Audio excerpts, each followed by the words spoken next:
My name is Norm Janes, and I have the pleasure to interview Bruce Berwald as a part of the Connecticut Bar Foundation James W. Cooper Fellows History of Legal Services in Connecticut project. So Bruce, thank you very much. We're doing this via Skype because Bruce is in Santa Cruz, California, and we're doing it here at Quinnipiac University through the good auspices of the law student involved in this project, Kelly McKeon. So Bruce, what we ought to do, give us just a real brief timeline of your involvement in legal aid. Well, I graduated from University of Connecticut Law School in 1966. I applied for legal services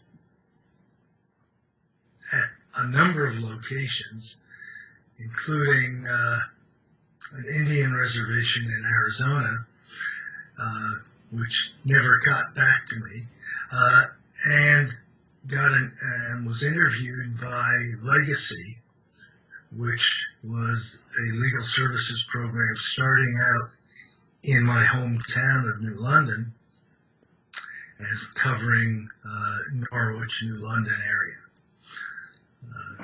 and I was hired there out of law school, passed the bar, and at that point they had hired an executive director, Jack Donahue, but Jack was admitted to practice in New York, but not in Connecticut, and there was a holdup in him being able to practice in Connecticut, and so I had to make all of the appearances for Legacy. Just make sure that we know the date, Bruce. When was it you started there? I started probably, the fall of '66. Okay. And my first major victory was convincing my draft board that I was more valuable to my country as a legal services lawyer than as a soldier in Vietnam.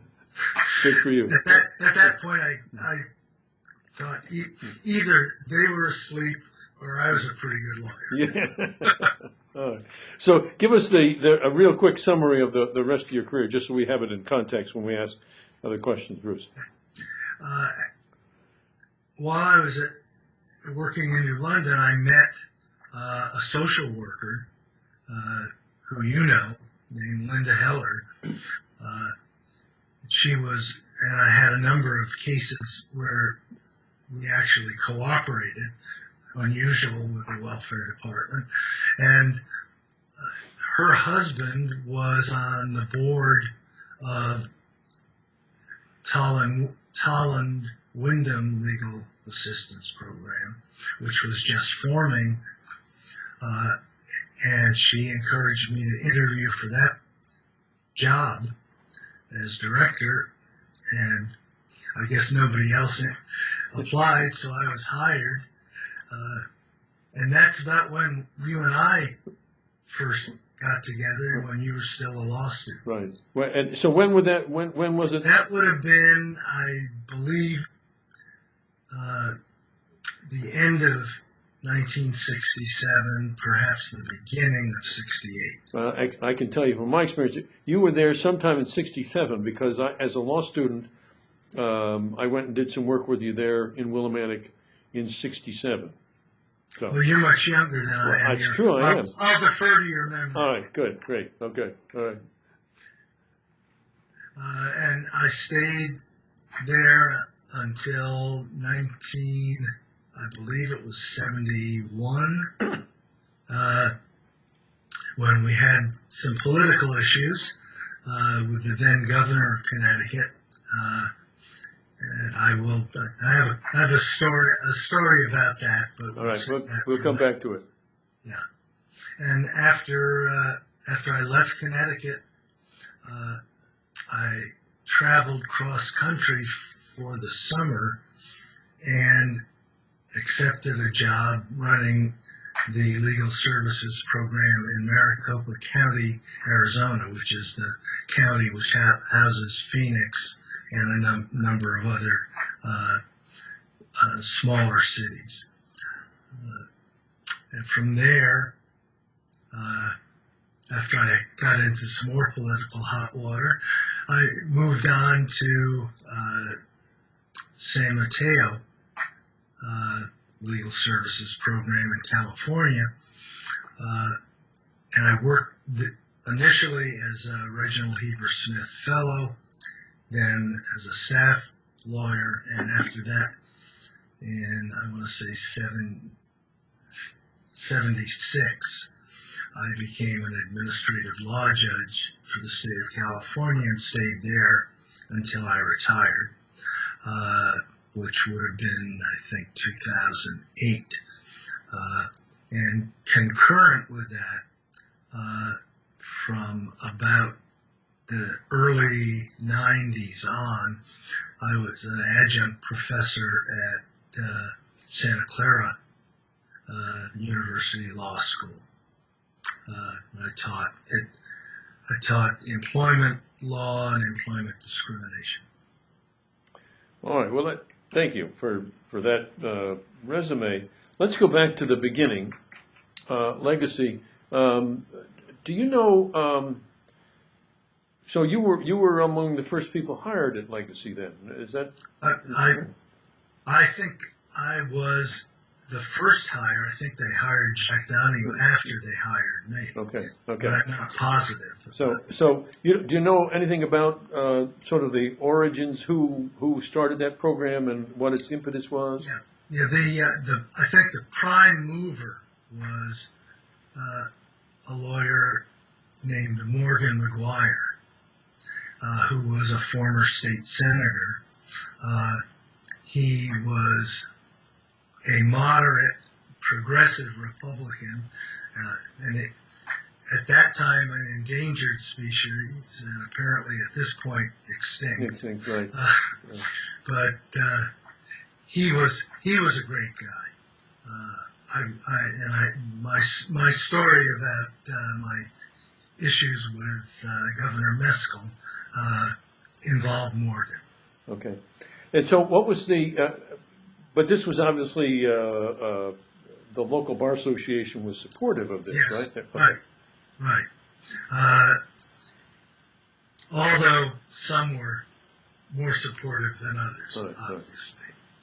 But we don't have the same dynamic that we had in Windham County, for instance, or they had in New Haven or other places in the state. I think for the most part, Legacy was a bit under the radar. I don't think that the bar associations in Norwich and New London were nearly as active as the one in New Haven or even in Windham County. Right. So what about what were the cases, what were the clients that you guys were serving in the very beginning?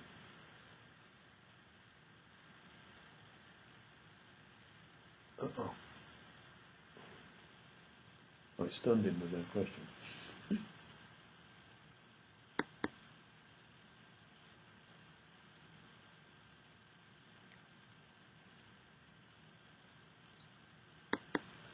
You back? Yeah, I think we're getting back now. Yeah. We lost our video there for a minute. What I was saying was. Well, hang on a second, Bruce. We don't have you. There's a little icon for a video camera that you got to click. Somewhere. Okay. Oh, okay. Let's see. I'm gonna need to see if Marcy can show me that. Okay. Well, let's see. Is that it? Or is there's a line through the video. Yeah. Click that one. I tried and it's not clicking, so maybe I need to click something else. So let me ask her. Marcy, can I bother you a minute? There's apparently something I have to click. The video camera went off here.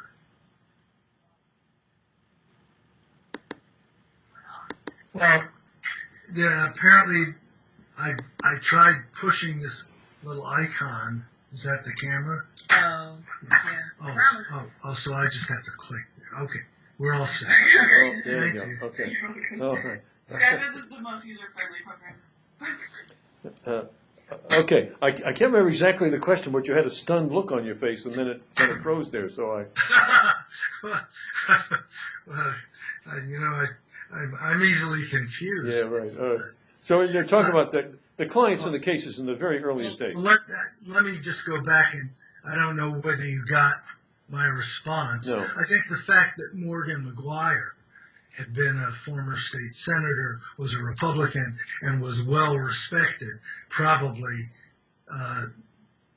was a significant reason why I think there was less animosity. Right. Yeah, we got that. Yeah. Okay. All right, cases. Oh. I'm trying to remember cases. We had a lot of cases against the welfare department, which is how I got to know Linda Heller so well. I remember vividly one case when a retired judge who was hearing a divorce case called me in and said, "I'm assigning you to represent the defendant in this case." The defendant was in state prison for molesting his daughters. And, his whole position was, what God has brought together, let no man tear asunder. Well, it was almost a comedy of errors. The story of the trial is too off-color to repeat, but needless to say, the poor wife became an ex-wife.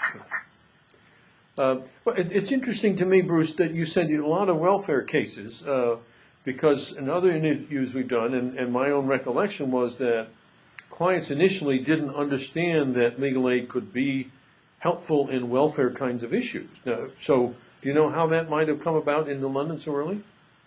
Well, I suspect that some friendly social workers, Linda among them, probably suggested to some of their clients that, we might, I can't do anything, but if you talk to so-and-so, he may be able to help you. Right. Plus, we got a number of referrals on landlord-tenant issues and collections issues and so forth.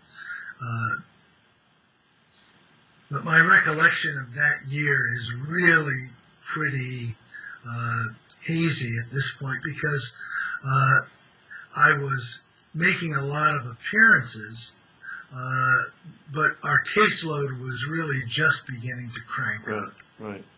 Right. So let's move on to Willimantic and talk about maybe talk a little bit about the politics there, because that's a story that needs to be told. Well, there was a group, perhaps a minority of the local bar association, who was active in forming the legal services program. Right. The remainder of the bar remained either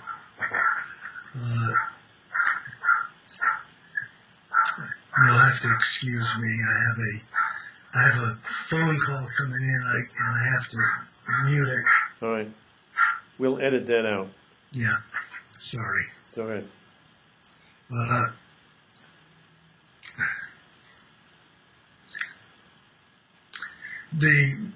I think probably a good portion of the bar was negative, and some portion was kind of neutral.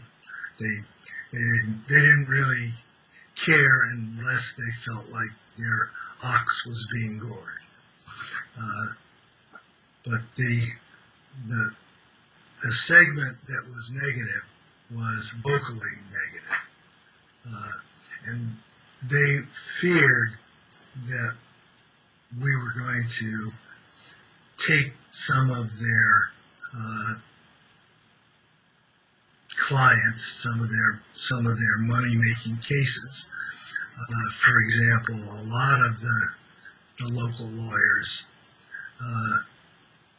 who did divorce work were just outraged that we would handle that, because their feeling was that if a party wanted it badly enough, they would somehow raise the money. You and I can attest to the fact that that was not the case. Right. So you think it was financial was the primary motivation for the uprising? I think that was one of two. The other one was simply a very conservative political outlook by a lot of those old timers. Right. I don't want to name names, but you and I both know. I know who they are. Right. A few of those people. Right. Well, tell us how the governor got involved in this. Well. What was that all about? Well, let me go back to a case that you and I had with Judge Clary.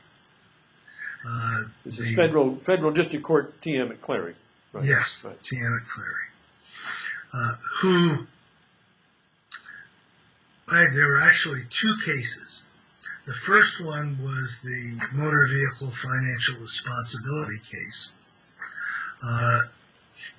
And Judge Clary refused to convene a three-judge court. Said that there was, that there was no chance that we would win. We appealed to the Second Circuit. Just let me introduce interrupt you in a minute. That some people viewing this might not know that in those days, if you were challenged the constitutionality of a statute, the federal rules required that it be done before a three-judge panel at the district court level. Correct. Yeah. Right. So Judge Clary refused to convene a panel. We appealed. We won the appeal at the Second Circuit. We then were in the process of trying to convene a three-judge panel when a case out of Georgia raising the same issue got docketed at the Supreme Court, and you and I wrote an amicus brief supporting that, and they won their case, and by virtue of that, our case was mooted out, and we prevailed in that case. But that kind of gives a little background on Judge Clary's view of legal services. Case involving a young man who was in high school up near Putnam, I think. I can't remember the exact location, but he had the sorriest excuse for a mustache that you've ever seen, and they had a rule that you couldn't have facial hair, so he got suspended, and we filed a lawsuit. I think at that time only had a mustache. You had a full beard, and we had a Vista lawyer who subsequently became a partner in a firm in San Francisco. So the three of us were there at this hearing before Judge Clary, and I finally got a chance to cross-examine the principal And I was asking him questions. I was kind of building that fence that you build when you're cross-examining and closing those boundaries in. And I asked him, well, would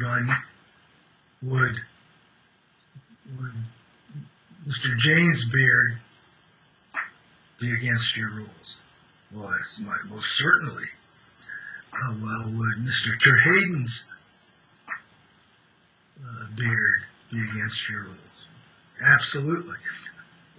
Would my mustache be against your rules? Yes. And then I started to close in, and just as I feel like I've got him cornered, and I'm going to be able to ask the 2 or 3 questions that will win the case, Judge Clary, out of nowhere, bangs his gavel, said, "We'll break for lunch." Well, as you recall, we were just outraged that he would do that. But to his credit, during the lunch break, he read our briefs. And I started to question the principal again, and Judge Clary said, "Excuse me, counsel, I'd like to ask a couple of questions." Well, of course, when the judge says that, you say, "Certainly, Your Honor." And he asked almost exactly the same questions that I was about to ask, and the case was over. I wish that all of our appearances before Judge Clary had gone so well. Right. All right, now you want to talk about the infamous saga of wise-ass young lawyer Berwald against crusty old politician Meskel. Right, right. Soon to become federal court judge and Second Circuit appellate court judge Meskel. Yes, Right. Yeah. yes, Okay. I know. I taught a couple of his cases in employment law. He didn't improve. All right. Well, as you well know, we had sued the welfare department on a number of occasions and had generally prevailed. He was not happy with that, and at that time there was a part of our funding, part of our matching grant came from floating bonds. He was on the bond commission. When our bonds came up, he blocked them. So, what did we do? I'll let you, Norman, use the phrase that you were so fond of using. What did we do? We sued the bastards, right? Of course we Of course did. we did. And we weren't going to represent ourselves, at least not on record. So we engaged Igor Sikorsky Jr., Right. Who represented us. We did basically all of the research and briefs and so forth. And we won that case, which embarrassed Governor Meskel. He then not only was attacking the program in the press, but he was attacking me personally. And being young and foolish, I'm now old and foolish, I attempted to respond in kind. And after a few salvos back and forth, I realized that I was being used by both him and the press, and that I was in deep trouble. So I went to see my old friend Morgan McGuire. Morgan McGuire and I met at a little coffee shop, and I kind of outlined all of what had happened, and he was aware of some of it and not aware of other things. He gave me a piece of advice that I've held near and dear. He said, getting in a public argument with a politician is like getting in a pissing match with a skunk.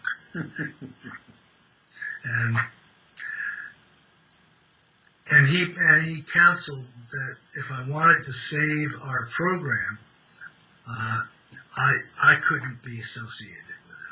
I had to leave. So it was at that point that we began to recruit a replacement, and we hired Doug Crockett, who I understand you have just interviewed. Right, yep. He's on the record too. Yeah.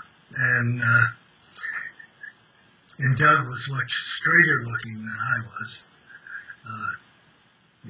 I don't know that he was any straighter in reality, but he played the part better. And so once Doug was hired on, I resigned and ended up heading west. Let's talk for a minute, Bruce, about, you mentioned a couple of the federal cases that we did. And I would think that to somebody hearing about that today would say, boy, those guys were really pretty sophisticated, and they're litigating in federal court, and gee, they must have been really experienced lawyers, who really understood how to handle a case. But that wasn't quite the truth, was it? No. When I was hired as director of Tall and Wyndham Legal Services, I think I was 28. I had less than 2 years of actual lawyering experience, and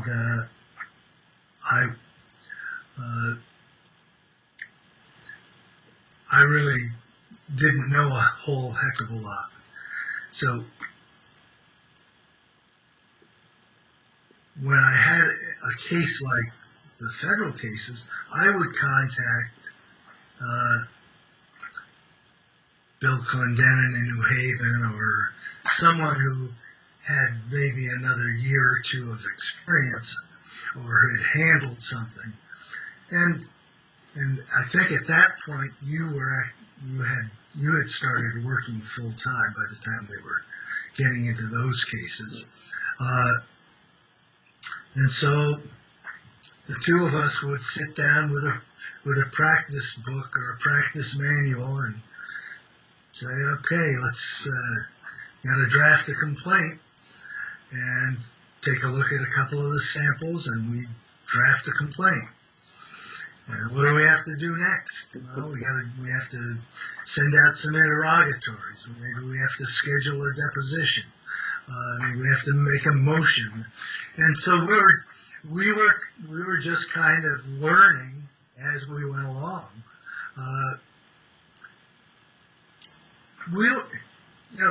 In so many ways, we were given a gift of being in the right place at the right time. A lot of these issues were ripe for resolution and had never been litigated because poor people never had the means with which to hire a lawyer to litigate them, and even pro bono lawyers didn't want to bite off that big of a commitment to a case. So we were, I think that we were reasonably good lawyers, but a lot of it was being at the right place and at the right time. Yeah. But and I think that you're right. But it's interesting that we were able to really jump in and do those things. I think that lots of lawyers today would be aghast at our chutzpah. Well, part of it, Norm, was that we didn't know what we didn't know. Yeah, that's true. And we felt that we were on the right side of the issue, and we sunk our teeth into it, and we weren't going to let go until either they beat us off or the case was resolved. Yeah. In your experience, when you moved on to Arizona and California, was there similar kind of attitude and view of what we were all about, or was there any difference as you moved west? Well, going from a political turmoil situation in Connecticut to Arizona was like jumping out of the frying pan into the fire. Arizona at that time had 2 senators, one of whom was Goldwater, and he was considered the moderate. I don't even remember the name of the other senator, but I do recall that when I was there, I sent a memo to the directors of legal services programs across the country supporting Cesar Chavez's boycott of, I believe it was grapes. Originally was, yeah. Arizona. I had the privilege of meeting him and on a few occasions, attending some of his vigils, going to some fundraising events with him. So I wanted to do what I could do, but I was smart enough. You're gonna having learned to listen. You're gonna have a little trouble believing this, but I was smart enough to make sure that my secretary was willing to do this on her time. I reimbursed or wrote a check to the agency for postage and paper and envelopes, the whole thing, so that there could be no claim that I was using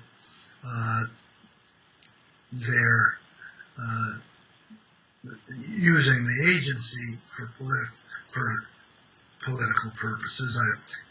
It was all volunteer. It was all at night, after hours, and so forth. But that didn't stop the other senator from Arizona from reading my memo on the Senate floor and sicking the FBI on me. Norman, I see you laughing. You know how. Well, and I had a really good chairman of the board of the organization. He said, you haven't done anything wrong, and if you want to stay, I'll go to the mat with you. And it's, that it's going to be just one issue after another. Now that you've become so visible. So it was at that point that I contacted a friend, another director who I had met who was in California, and asked him if he had a slot open. He said he did not, but if I could get a Reginald Heber Smith Fellow, that he could put me on that way, and he would absolutely guarantee that he would have a slot for me at the end of that year.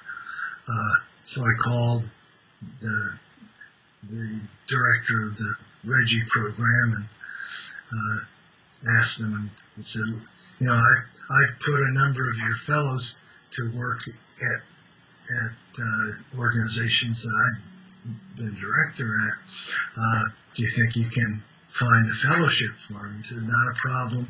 So that's how I ended up in California. California was really very much like Connecticut. There was an emphasis on law reform.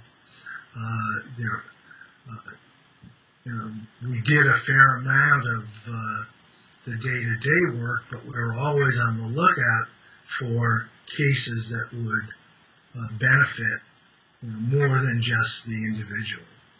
In fact, I had a case when I was in California that did go to the Supreme Court. At that point, I had a co-counsel and we flipped a coin. So I lost the flip. He chose to argue it before the Supreme Court and let me argue it before the three-judge district court panel. What was the case, Bruce? Tell us, can you? It was Salfie versus Weinberger. The case, Mrs. Salfie was a woman. It's actually a pretty funny case in a strange way. She had all kinds of medical problems. And she was going to marry Mr. Salfie, who was healthy as a horse, had never been sick a day in his life. They got married. About 6 months after they were married, he dropped dead of a heart attack. She applied for widow's benefits and was denied because Social Security had a rule that said in order to collect widow's benefits, you have to have been married to the decedent for at least 9 months. The reason for that rule was in the Southwest, young women were marrying older men on their deathbeds and then claiming widow's benefits, thereby ensuring that they would have some income. We argued that regulation was both over-inclusive and under-inclusive, that it included people who had bona fide marriages where the decedent just happened to die within 9 months, and didn't include people who's not bona fide, but where the guy had, or the woman had held on for 10, 11, 15 months. And we prevailed at the district court level, and then we went to the Supreme Court, and frankly, I was happy not to be arguing at the Supreme Court because right out of the box, Rehnquist asked a question, started questioning my co-counsel on jurisdiction, an issue which had never been raised in the lower court, was not raised in the briefs to the Supreme Court. It ultimately was not decided on that issue,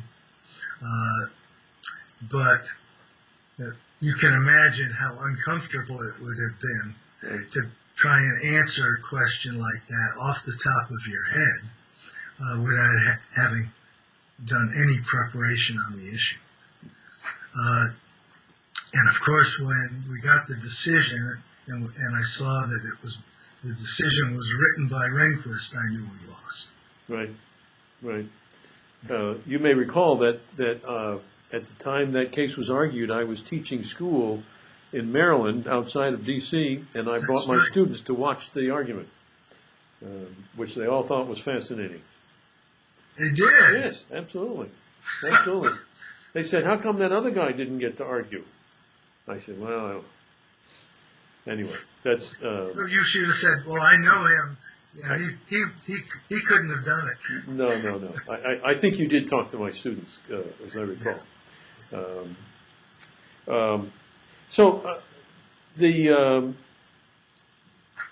In your time in legal service, who were your mentors and who were your heroes, Bruce? Well, I'm not sure that I really had many mentors as such.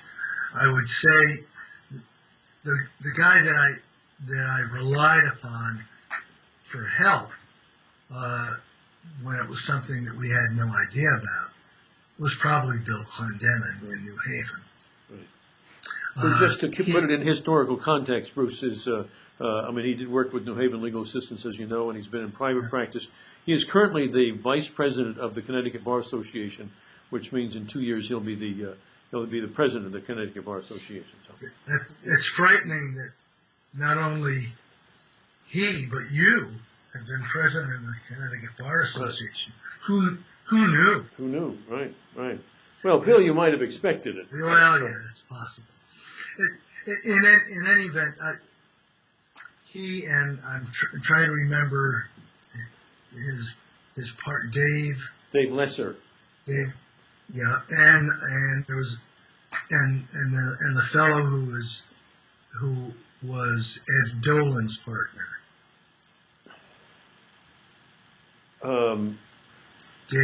David Rose? No. Yeah. No. I'm sorry, I can't remember, Bruce. Yeah. I can't remember. That group of three were all New Haven Legal Services lawyers at that time. And they frankly had some mentors there.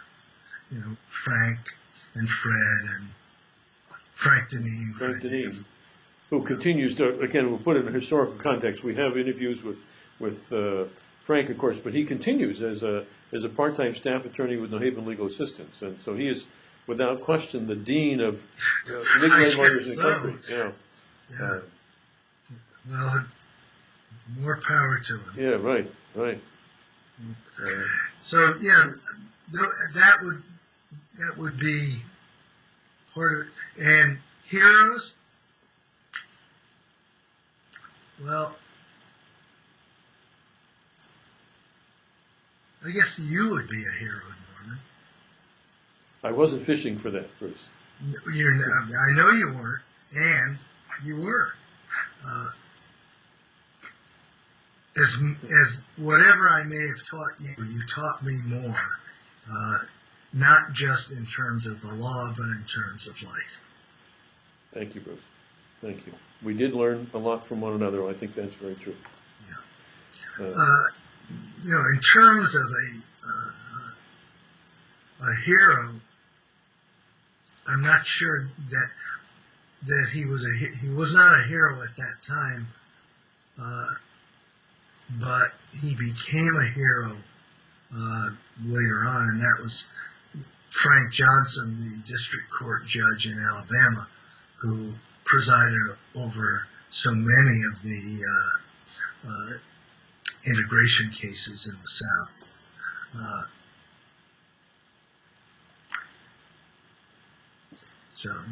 And you know, there were others, but you know, So you went on. You know, you had a life after your legal services career. How did your time working in legal aid and legal services, how did that influence the rest of your professional life and perhaps beyond that? Well, I worked as an administrative law judge, and as such, I wasn't able to help a class of people like I had been able to on occasion as a legal services lawyer, but I was able to help those individuals that came before me. I think being a legal services lawyer made me a better listener in terms of, you know, reading between the lines and reading body language and reading emotion. I think that was a big thing, and of course it made me more sensitive to the plight of people who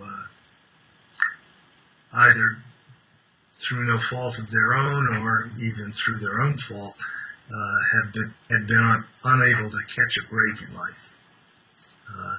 So yeah, it gave me more compassion. I think you always were, Bruce, but you could be. I mean, that's something that can grow. So, Yeah. This, we're trying to record these and preserve these for history. Here's your opportunity. What else do you think is important about your legal aid career, about your experience, what we did in those early days that you'd like people to remember or to know? Mm.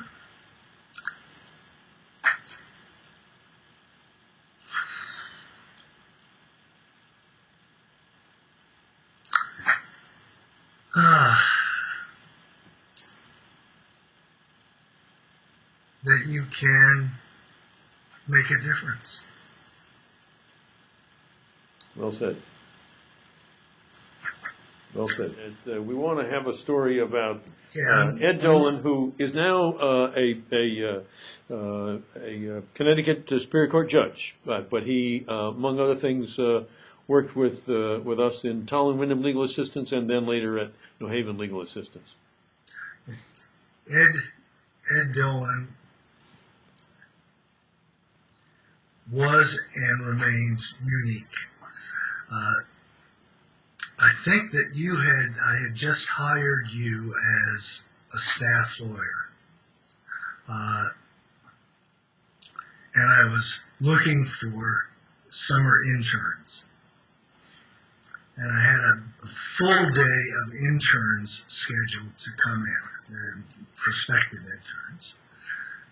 And they came in, each one more obsequious than the prior. And at the end of the day, I have my name, and it's Edward Dolan. I walk out, I start to introduce myself. I get not a word out of my mouth. And not so much as a hello, how are you? I'm going to play Edward Dolan. Jesus! How did 4 people find this place? I had a hell of a time finding this place. You need better signs. So, needless to say, I fell in love with the guy. And I didn't quite hire him on the spot, but I knew that was my guy. Yeah, right.